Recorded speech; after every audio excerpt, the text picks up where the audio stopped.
ഇന്നിവിടെ തയ്യാറാക്കാൻ പോകുന്നത് ടൂട്ടി ഫ്രൂട്ടിയാണ്.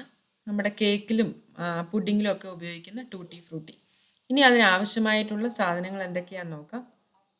പച്ച ഓമയ്ക്ക അരിഞ്ഞത് 3 കപ്പ്, പഞ്ചസാര 1 cup, pure vanilla extract 1.5 teaspoon, വെള്ളം, എഡിബിൾ കളേഴ്സ്. ഇനി ഇത് തയ്യാറാക്കുന്ന വിധം എങ്ങനെയാണെന്ന് നോക്കാം. ആദ്യം നമുക്കൊരു പാത്രത്തിലേക്ക് ഒരു 2 കപ്പ് വെള്ളം ഒഴിച്ചിട്ട് നന്നായിട്ടൊന്ന് തിളപ്പിച്ചെടുക്കാം. ഇത് ഓമയ്ക്ക വേകുന്നതിനായിട്ടാണ്. അത് മുങ്ങിക്കിടക്കാൻ പാകത്തിന് ഒഴിച്ചാൽ മതി. ഇനി ഇത് അടച്ചു വെച്ചിട്ട് നന്നായിട്ട് തിളപ്പിക്കാം. ഇതിപ്പോൾ നന്നായിട്ട് തിളച്ചു കഴിഞ്ഞു. നമുക്ക് തുറന്ന് നോക്കാം. ഇനി ഇതിലേക്ക് അരിഞ്ഞു വെച്ച് ഓമയ്ക്ക ഇട്ട് കൊടുക്കാം. ഇനി ഇത് അടച്ചു വെച്ച് ഒരു 5 മിനിറ്റ് നമുക്കൊന്ന് വേവിച്ചെടുക്കാം. ഇപ്പോൾ 5 മിനിറ്റ് ആയി. തുറന്ന് നോക്കാം. എന്നിട്ട് അതിന് ശേഷം ഇതൊന്ന് അടച്ചു വെച്ച് ഒരു 5 മിനിറ്റ് നേരം അടച്ചു വെക്കാം. 3 മുതൽ 5 മിനിറ്റ് നേരം തീ ഓഫ് ചെയ്തിട്ട് അതിൽ അടച്ചു വെക്കാം. ഇനി അതിന് ശേഷം ഇതൊരു അരിപ്പയിലൂടെ അരച്ച് ആ വെള്ളം അരിച്ചു മാറ്റി കളയാം. ഇനി ആ പാത്രത്തിലേക്ക് 1 കപ്പ് പഞ്ചസാര ഇട്ട് കൊടുക്കാം. ഇനി അതിനോടൊപ്പം തന്നെ 2 കപ്പ് വെള്ളം ഒഴിച്ചു കൊടുക്കാം. ഇനി ഇതൊന്ന് ആ പഞ്ചസാരയൊന്ന് അലിയുന്നതിനായിട്ട് ചെറുതായിട്ടൊന്ന് ഇളക്കി കൊടുക്കാം. പഞ്ചസാര നന്നായിട്ട് അലിഞ്ഞു കഴിഞ്ഞു. ഇനി ഇത് നന്നായിട്ടൊന്ന് തിളച്ച് വരുന്നതിനായിട്ടൊന്ന് അടച്ചു വെക്കാം. ഇപ്പോൾ ഇത് നന്നായിട്ട് തിളച്ച് കഴിഞ്ഞു. ഇനി ഇതിലേക്ക് നമ്മൾ വേവിച്ച് അരിച്ച് മാറ്റി വെച്ചിരുന്ന ഓമയ്ക്ക ഇട്ട് കൊടുക്കാം. ഈ 2 കപ്പ് വെള്ളം എന്നുള്ളത് നന്നായിട്ട് കുറുകി കയ്യിൽ അല്പം തൊട്ടിട്ട് ഇങ്ങനെ നോക്കുമ്പോൾ ഒരു നൂല് പോലെ വരണം. ആ പരുവം വരെ ഇതൊന്ന് വറ്റിച്ചെടുക്കണം. ഇതിപ്പോൾ നന്നായിട്ടൊന്ന് പറ്റി വന്നിട്ടുണ്ട്.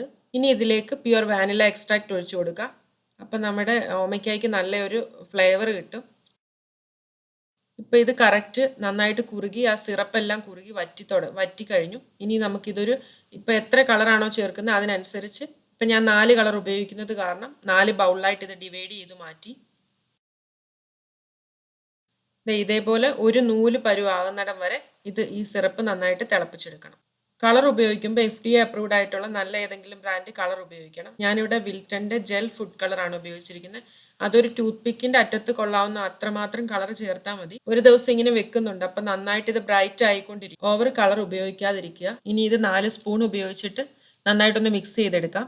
ഇപ്പം 4 കളറും ഞാൻ മിക്സ് ചെയ്ത് കഴിഞ്ഞു. ഇനി ഇത് ഇരുന്ന് കഴിയുമ്പോൾ നന്നായിട്ട് കളർ വരും. ഇങ്ങനെ ആ ഷുഗർ സിറപ്പ് പിടിക്കുന്നതിനും ആ കളർ അബ്സോർബ് ചെയ്യുന്നതിനായിട്ട് നന്നായിട്ട് കവർ ചെയ്ത് ഒരു ദിവസം ഫുൾ ഇങ്ങനെ വെക്കാം. ഇനി അടുത്ത ദിവസം ഇതെടുത്തു. ഇപ്പോൾ നന്നായിട്ട് കളറെല്ലാം നന്നായിട്ട് അതിൽ പിടിച്ചു കഴിഞ്ഞു. ആ ഷുഗർ സിറപ്പ് എല്ലാം നന്നായിട്ട് പിടിച്ച് നല്ല മധുരമായിട്ടുണ്ട്.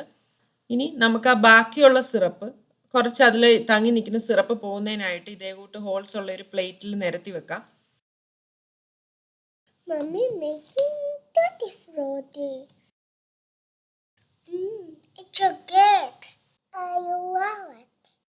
അങ്ങനെ എല്ലാം ഇതേപോലെ നിരത്തി വെക്കാം. ഇതിനി നന്നായിട്ടൊന്ന് ഉണക്കിയെടുക്കണം. ഇതൊരു 5-6 മണിക്കൂറിന് ശേഷം ഒരു പേപ്പർ ടൗലിൽ നിരത്തി ഫാനിൻ്റെ കീഴിലോ മറ്റോ വെച്ചിട്ട് ഒരു ദിവസം കൊണ്ട് ഉണങ്ങി കിട്ടും. ഇപ്പം നമ്മുടെ ടൂട്ടി ഫ്രൂട്ടി റെഡി ആയി കഴിഞ്ഞു. ഇതൊരു എയർ ടൈറ്റ് കണ്ടെയ്നറിലിട്ട് സൂക്ഷിച്ച് വെക്കാവുന്നതാണ്. ഇനി കൂടുതൽ വീഡിയോകൾ കാണുന്നതിനായി എല്ലാവരും പാചകലോകം ചാനൽ യൂട്യൂബിൽ സബ്സ്ക്രൈബ് ചെയ്യുക.